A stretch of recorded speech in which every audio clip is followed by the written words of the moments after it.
మీరిప్పుడు హోటల్‌కి వెళ్ళినప్పుడు మీకు నచ్చిన వంటకాలు లేవని తెలిస్తే, మీ ఇష్టమైన రెస్టారెంట్ ఇప్పుడు పర్మనెంట్‌గా మూతపడుతుంది అని తెలిస్తే, ఇక ఇది కేవలం ఊహ కాదు. ఇది నేడు బెంగుళూరు, చెన్నై, హైదరాబాద్, పూణేలో జరుగుతున్నటువంటి వాస్తవం. కారణం ఏంటి?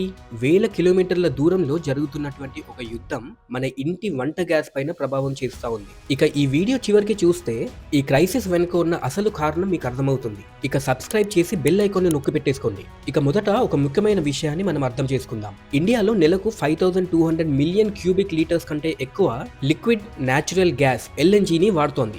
ఇందులో సగం కంటే తక్కువ మాత్రమే మన దేశం నుంచి ప్రొడ్యూస్ అవుతోంది. ఇక మిగతాది ఎక్కడి నుంచి వస్తుంది? ఖతార్ దేశం నుంచి అత్యధికంగా, దాంతోపాటు అమెరికా, యుఏఈ, అంగోలా, ఒమాన్ నుంచి కూడా ఇంపోర్ట్ అవుతోంది. ఇప్పుడు వెస్టర్న్ ఏషియాలో ఇరాన్లో జరుగుతున్న వార్ కారణంగా ఈ సప్లై చైన్ పూర్తిగా కదిలిపోయింది. మన దేశానికి వచ్చే ఎల్పీజీ సప్లైలో సీరియస్ డిస్రప్షన్స్ ఏర్పడ్డాయి. ఇక బెంగళూరు సిటీలో చూస్తే కమర్షియల్ ఎల్పీజీ సప్లై పూర్తిగా ఆగిపోయింది. ఇక రెస్టారెంట్స్ లో గ్యాస్ లేకపోవడంతో వంటలు పూర్తిగా ఆగిపోయాయి. ఇక చెన్నైలో ఎల్పీజీ డెలివరీ చాలా ఇరెగ్యులర్ గా అయిపోయింది. 80 to 90 రెస్టారెంట్స్ ఆల్మోస్ట్ మూతపడి స్థాయిలో ఉన్నాయి. ఇక మరికొన్ని రెస్టారెంట్స్ ఇప్పటికే మూసేశారు. ఇక ముంబై విషయానికి వస్తే కనీసం 20 రెస్టారెంట్స్ అండ్ హోటల్స్ వాటి ఆపరేషన్స్ ని ఆల్మోస్ట్ ఆపేశారు. ఇక హైదరాబాద్ లో ఎల్పీజీ డెలివరీ పూర్తిగా స్లో డౌన్ అయిపోయింది. ఇక దీంతో అధికారులు కంటింజెన్సీ ప్లాన్స్ ను అమల్లో పెట్టారు. ఇక భోపాల్లో సిలిండర్ సప్లై ఎమర్జెన్సీ సిచ్యువేషన్స్ లో మాత్రమే చేస్తున్నారు. ఇక కోల్కతాలో అతిపెద్ద కన్ఫెక్షనరీ అండ్ రెస్టారెంట్ చైన్ యొక్క సెంట్రల్ కిచెన్ లో కుకింగ్ పూర్తిగా ఆపేశారు. ఇక రోజుకి 40 సిలిండర్స్ వాడే ఆ చైన్ ఇప్పుడు పనిచేయడం లేదు. ఇక ఈ క్రైసిస్ తీవ్రతను గుర్తించి సెంట్రల్ గవర్నమెంట్ ఆల్రెడీ కొన్ని చర్యలు అయితే తీసుకుంది. ఈ సప్లైస్ ని కంట్రోల్ చేయడానికి ఎసెన్షియల్ కమోడిటీస్ యాక్ట్ ను అమల్లోకి తెచ్చారు. ఇక ఏం జరుగుతుందో తెలుసుకునేందుకు ఆయిల్ మినిస్ట్రీ ప్రత్యేక ప్యానెల్ ను వారు ఏర్పాటు చేశారు. ఇక రీఫైనరీస్ కు ఎల్పీజీ ఉత్పత్తి పెంచాలని వారు ఆదేశించారు. అండ్ దీంతో ప్రొడక్షన్ ఒక 10% పెరిగింది. ఇక డిమాండ్ ను మేనేజ్ చేయడానికి ఎల్పీజీ రీఫిల్ బుకింగ్ సైకిల్ ను వారు మార్చారు.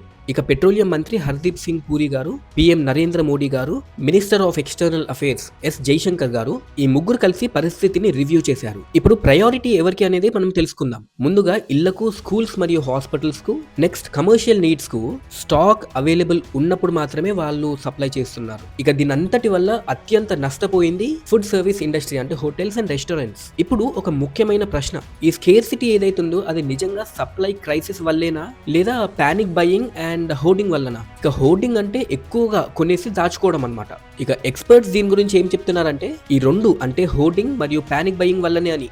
ఇక west Asia conflict supply chain ను దెబ్బతీసింది, అది నిజమే. కానీ దానికి తోడు భయంతో జనం అవసరానికి మించి కొనడం వల్ల ఈ షార్టేజ్ మరింత ఎక్కువైపోయింది. ఇది మనము ఆలోచించాల్సిన విషయం, ఎందుకంటే ఇది మన బిహేవియర్ వల్ల కూడా జరుగుతోంది. ఇక ఈ క్రైసిస్ మనకు ఒక పెద్ద గుణపాఠం నేర్పుతోంది. ఇండియా ఎనర్జీ విషయంలో ఇంపోర్ట్స్ పై సిగ్నిఫికెంట్ గా ఆధారపడింది. ఒక దేశంలో కాన్ఫ్లిక్ట్ వచ్చినప్పుడు మన ఇంట్లో మన వంట గ్యాస్ పై దాని ప్రభావం పడుతూ ఉంది. ఇది ఒక జియో పొలిటికల్ వల్నరబిలిటీ, అంటే రాజకీయ పరిస్థితులు మన డైలీ లైఫ్ ను ఎఫెక్ట్ చేస్తున్నాయి. ఇక అందుకే ఎనర్జీ డైవర్సిఫికేషన్ మనకు అవసరం. అంటే ఒకే దేశంపై ఆధారపడకుండా అనేక దేశాల నుంచి అనేక రకాల ఆయిల్ మరియు గ్యాస్ ను సప్లై తీసుకోవడం. ఇక ఈ వీడియో చూసిన మీ అందరికీ చాలా థ్యాంక్స్.